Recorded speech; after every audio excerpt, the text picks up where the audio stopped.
तब बहुत ही सीधी और प्यारी लड़की थी। वहीं सुनील एक सरल और आगे बढ़ने की सोच रखने वाला लड़का। सुनील, बेटा सुनील कहाँ है? अरे जरा एक गिलास पानी तो दे दो।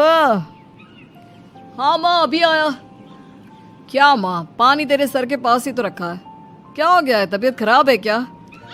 अरे नहीं नहीं, वो उठने का मन ही नहीं कर रहा था तो देखा ही नहीं। वैसे क्या कर रहा है?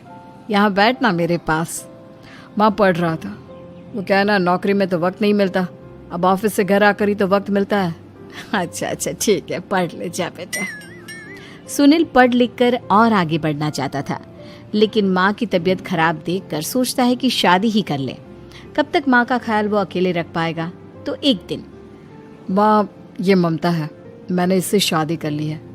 तुम्हारी तबीयत भी ठीक नहीं रहती तो मैंने सोचा शादी कर लेता हूँ। घर संभालने वाली और तुम्हें संभालने वाली कोई आ जाएगी तो अच्छा रहेगा। माँ अचानक से सामने बहू देखकर हैरान रह जाती है। बेटा ये क्या बात होती है? न बैंड, न बाजा, न दहेज, न शगुन, ऐसे कैसे बहू आ गई? माँ तू तो जानती है मैं नौकरी के साथ पढ़ाई कर रहा हूँ, तो कहाँ से इतना पैसा बचा पाता कि धूमधाम से शादी करता। वैसे भी माँ लोग तो आकर खाकर निकल जाएंगे, इसलिए बस वैसे ही। माँ जी, मैं आपका ख्याल रखूंगी। वैसे भी ये आगे की पढ़ाई कर रहे हैं, अच्छा कुछ कर गए तो सबके दिन फिर से अच्छे आ जाएंगे। सास को ममता की बात ठीक तो लगती है, लेकिन मन में कहीं ना कहीं लगता है कि कहीं बहू बेटे को लेकर फुर्र ना हो जाए और फिर तो वो रह जाएगी अकेली।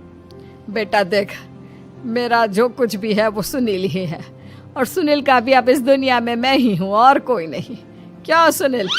बिल्कुल माँ, लेकिन आज से ममता भी मेरे जीवन का अहम हिस्सा है, जैसे तू है। सास को बड़ा बुरा लगता है कि उसकी सल्तनत में कोई और हिस्सेदार कैसे हो सकता है। कैसे कोई और उसके 30 साल के बेटे की जिंदगी में अचानक से आकर बराबर का हिस्सेदार बन सकता है। देख बहू, मैं भले थोड़ा बीमार रहती हूँ, लेकिन इसका मतलब यह नहीं कि घर की चीजों में मेरा कंट्रोल खत्म हो गया है। मैं आज भी इस घर की रानी हूँ, समझी? बेटा सोचता है कि ये माँ को अचानक से क्या हो गया। कल तक जो माँ कहती थी कि जिंदगी का कोई भरोसा नहीं, वो अचानक से जंग के मैदान की झांसी की रानी कैसे बन गई? माँ क्या हो गया है? सब ठीक है ना? अचानक कैसी बात कर रही हो? ममता का आज पहला दिन है, स्वागत करो उसका। आसपास की आंटियों को बुलाओ, नई दुल्हन की मुंह दिखाए करवाओ। खैर, सास होने का फर्ज निभाती है और बाद में एक सहेली के साथ बाहर निकल जाती है। क्यों नहीं बताया नहीं कि बेटे का ब्याह कर रही हो? वैसे तो सारा दिन हम ही में घुसी रहती हो। अरे मुझे भी तो अभी पता चला, यूं अचानक सर पर लेकर आ गया। कहता है बहू है माँ तुम्हारी, अब इसको भी इतना ही मैं प्यार करता हूँ जितना तुझे करता हूँ। लो जी, ये क्या बात होगी? क्यों इतना प्यार करता है? अरे माँ का प्यार तो ज्यादा होता है। अब उसको तो कोई दूसरा पति मिल सकता है, लेकिन तुम ही बताओ, क्या माँ की ममता किसी और की हो सकती है? ना जी ना, बेटे को समझाओ ये बात। अरे क्या समझाऊं, मुझे तो खुद ही समझ में नहीं आ रहा कि क्या हो रहा है। जो बेटा कल तक माँ माँ करता था, अचानक से बीवी बीवी का राग आलाप रहा है। देखा, उसकी बीवी ना सुंदर और जवान है। सुंदरता के आगे तो एक से एक नहीं टिके, तो तेरा बेटा किस खेत की मूली है?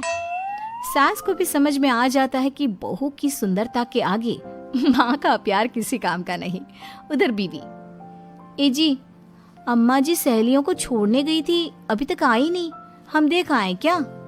अरे रहने दो ना, आ जाएंगी। कहाँ जाएगी, उनकी आदत है, एक बार जाती है तो पूरी पंचायत खत्म करके ही आती है।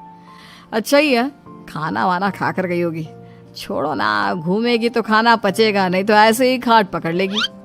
बहू भी शांत हो जाती है। उधर सास सोचती है कि आज थोड़ा देर से ही घर जाती हूँ, जब बेटा परेशान होकर ढूंढेगा तब मजा आएगा।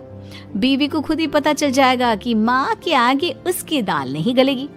लेकिन वहीं दूसरी ओर घर पर, ए जी, माँ जी अभी भी नहीं आई, हमको तो घबराहट हो रही है कि क्या करें, जाकर पता करें किसी के घर। अच्छा, कहाँ जाओगी ये भी बता दो। पहला दिन है तुम्हारा इस घर में और एक ही दिन में मोहल्ला छानोगी क्या? हाँ, तो आप भी तो नहीं जा रहे हैं ना, हमको फिक्र हो रही है। अरे यार, ये रोज का है अम्मा का, खाओ और सो जाओ। बस फिर क्या था। बेटा बहू खाना खाते हैं और कमरे में सोने चले जाते हैं। उधर जब सास को कोई देखने नहीं आता तो वो हार कर घर आ जाती है, जहाँ वो देखती है कि सारे घर की लाइट्स बंद है। सास को गुस्सा आता है। बहू, ममता बहू कहाँ हो? लेकिन सारे दिन की थकी बहू को ऐसी नींद आती है जैसे किसी ने भांग की गोली खिला दी हो। वो तो नहीं उठती। उठकर आ जाता है बेटा। क्या बात है अम्मा, काहे चिल्ला रही हो? अरे सो जाओ ना, सुबह की थकी है बहू, वो सो रही है। जोर से बोलोगी तो नींद खुल जाएगी उसकी। माँ को गुस्सा आ जाता है। फिलहाल तो सो जाती है, लेकिन मन ही मन ढेर सारा जहर बहू के लिए भरा होता है। सुबह बहू चाय बना रही होती है कि सास धीरे से गैस तेज कर देती है, जिससे चाय का बर्तन जल जाता है। और जैसे ही बहू चाय का बर्तन उठाती है उसका हाथ जल जाता है। मेरा हाथ जल गया। वो जोर जोर से चिल्लाकर इधर उधर भागती है कि सास थोड़ी देर में उसके हाथ में पानी डाल देती है। हाय रे बहू, क्या कर रही हो? पहली बार रसोई छुई हो क्या? सासू माँ गलती से गैस तेज रह गई थी और बर्तन जल गया, जिससे मेरा हाथ जल गया। हाय रे, कितना गंदा दाग। छी छी छी छी, मुझे तो उल्टी आ रही है तेरा गला हुआ मांस देखकर। तू ना मुझे अभी साथ से खाना मत लगाना। बहू भी खुद का हाथ देखती है तो उसे भी रोना आ जाता है। कुछ दिनों के बाद सास की सहेली आती है। बहू चाय बनाकर लाती है। उसके जाने के बाद सहेली कहती है, बहू की सुंदरता ऐसी है कि कोई भी दीवाना हो जाए। वैसे तेरे बेटे का क्या हाल है? अरे वैसा ही है, बहू के पीछे लट्टू। क्या करूं, कुछ समझ में नहीं आ रहा। मैंने तो बहू के चेहरे पर दिवाली के पटाखे की चक्री फेंक दी, उसका पूरा चेहरा जल गया। अब देखो ना रही सुंदरता, और ना ही अब मेरा बेटा उसे पूछता है। अरे अब तो वो उसे छोड़कर दूसरी भी देखने को बोल गया है मुझे। बहू सारी बात सुन रही होती है। आंटी एक बात बताइए, क्या भरोसा है कि दूसरी सही आए और आपके अनुसार रहे? देखिए आंटी, मेरी सासू माँ को गलत बात सिखाने की जरूरत नहीं है। हमारा परिवार साथ में खुशी से रह रहा है। देख बहू, मेरी सहेली की बेइज्जती ना कर, वही अच्छा रहेगा तेरे लिए, समझी? बहू नहीं मानती है। वो बार बार उनकी सहेली को घर से निकल जाने को कहती है। तभी सास की सहेली पास के चूल्हे से लकड़ी लाकर बहू के चेहरे पर लगा देती है। बहू जोर जोर से रोने लगती है। अरे ये क्या कर दिया? मैंने कहाँ किया, ये तो तूने किया। तू ही नहीं चाहती थी कि बहू बेटे के साथ रहे, भला मैं क्यों करूंगी? मैं तो चली, निपटो अब। बहू रो रही होती है, दर्द से चिल्ला रही होती है, लेकिन सास उसे डॉक्टर के पास नहीं ले जाती। तभी पति आता है। क्या हो गया ममता? ये दाग कैसे लगा? तुम कैसे जली? ममता कुछ नहीं कहती, बस दर्द से करा रही होती है। पति माँ की तरफ देखता है। हो ना हो माँ, ये पक्का आपका काम है। आप ही ममता से जला करती थी ना। देखना माँ, अब पुलिस आएगी, केस बनेगा, लेकिन पहले मैं ममता को अस्पताल लेकर जा रहा हूँ। सभी अस्पताल जाते हैं, जहाँ डॉक्टर ममता की सास से कहते हैं, आपने तो नहीं जलाया ना बहू को? अब ममता की सास के तो पसीने छूट रहे होते हैं। वो घबरा कर कहती है, ना ना डॉक्टर साहब, कैसी बात करते हैं? हम क्या जलाएंगे अपनी बहू को? डॉक्टर ममता के पति से पूछते हैं।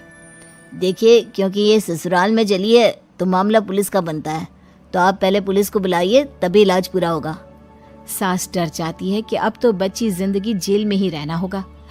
रहने दीजिए ना, पुलिस को क्यों बुलाना? सारी हंसी खत्म हो जाएगी जब पुलिस के डंडे पड़ेंगे। बहू को जलाना भले ही बहुत आसान हो, लेकिन उसके बाद सारी जिंदगी जेल की हवा खाना। सास डर जाती है। पुलिस आती है।